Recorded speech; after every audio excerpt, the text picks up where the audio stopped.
आदाब नाज़रीन, जी सलाम में आपका एक बार फिर से इस्तकबाल है। मैं हूं सैयद अब्बास मेहदी, आप देख रहे हैं सलाम हिंदुस्तान। खबरों का आगाज करते हैं। तवील वक्त के बाद अदालती फैसले से अयोध्या का मामला तो सुलझ गया, लेकिन कुछ हिंदू तंजीमों ने काशी और मथुरा को लेकर मुहिम चलाने का ऐलान किया है। वहीं मुस्लिम तंजीमों से जुड़े लोग इसे असल मुद्दों से तवज्जो हटाने की साजिश करार दे रहे हैं। वाज़ेह रहे कि यूपी के प्रयागराज में अखाड़ा परिषद की मीटिंग के बाद मुल्क भर में मुस्लिम रहनुमाओं का रद्द अमल सामने आने लगा है, जिसके बाद अखाड़ा परिषद ने हिकमत अमली बनाने का ऐलान किया है।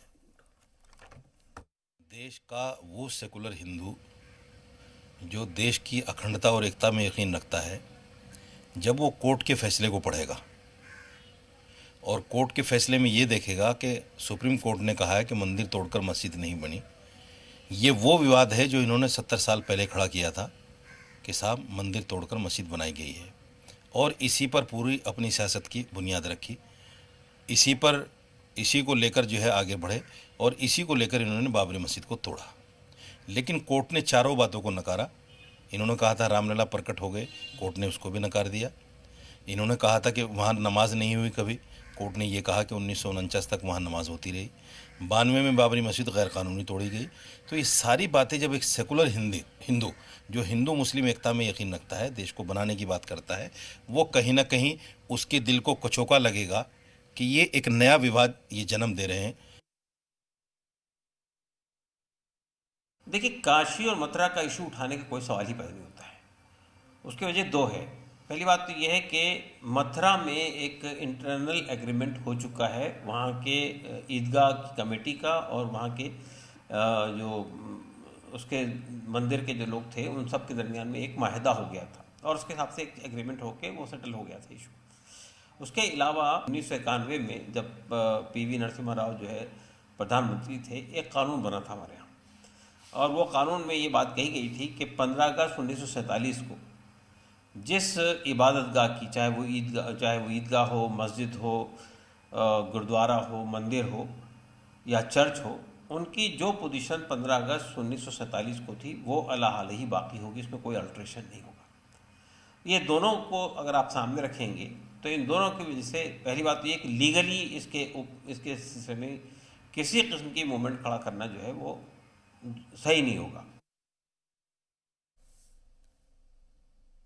और अखाड़ा परिषद के मुतालबे को उलेमा ने इसे सियासी चाल करार दिया है। मौलाना कारी इसहाक गोरा ने कहा है कि सियासी मफादात के लिए मुल्क में एक बार फिर नफरत फैलाने की कोशिश शुरू हो गई है।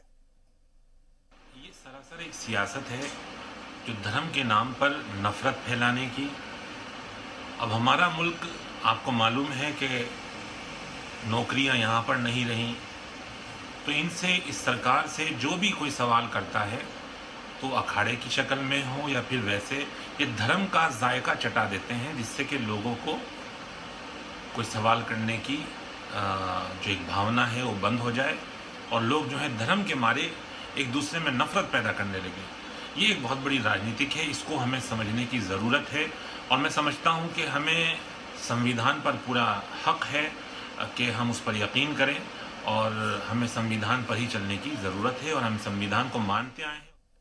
और इस मामले में असम के मुस्लिम मजहबी और दीगर तंजीमों से जुड़े रहनुमाओं का क्या कहना है, आइए सुनते हैं। काशी में अखाड़ा परिषद जो है उन लोगों के एक डिसीजन लिया है, यह हम लोग को सुनने में मिला है, देखने को मिला है कोई न्यूज़ में। अभी उसमें जो मुसलमान है उन लोग काशी छोड़ के चला जाए और उनका जो जमीन है उनको जमीन को हिंदू भाइयों को दे के चला जाए, तो ये कैसा बात हो गया। अभी भारत है, ये भारतवर्ष कोई धर्म के ऊपर नहीं बनी थी, ये धर्म निरपेक्ष है, और ये सेकुलर एक कंट्री है, देश है, तो इसमें ये सुबह नहीं पाती है। अभी ये यूपी गवर्नमेंट से ये हम लोग की अपील रहेगी, क्योंकि ये जो अखाड़ा परिषद ने जो डिसीजन लिया है उसके ऊपर कार्रवाई करे और अखाड़ा परिषद का जो डिसीजन है उसको वापस ले। इंडिया एक सेकुलर कंट्री है, हिंदू मुसलमान एक साथ रह रहे हैं, रह के आ रहे हैं, हमारे पास काफ़ी ऐसा मिसाल है, काफ़ी जगह ऐसा है मंदिर मुसलमान लोग चलाते हैं। कश्मीर में आप देखिए काफ़ी मंदिर है जो मुसलमान लोग चलाते हैं। आसाम में भी काफ़ी ऐसे मंदिर है या तो हिंदू मठ वगैरह है, तो ये सब मुसलमान चलाते हैं। और काफ़ी जगह हिंदुस्तान में ऐसा भी है जहाँ मस्जिद है लेकिन हिंदू लोग चलाते हैं। एक यहाँ का जो समन्वय और संहति जो है हमारे यहाँ पूरे हिंदुस्तान में, ये दुनिया के दूसरे ममालिक में ये पाया नहीं जाता है। तो यहाँ हिंदू मुसलमान इकट्ठे रहते हैं, एक साथ रहते हैं और एक साथ रह रहे हैं। वही तो हिंदुस्तान की खूबी है।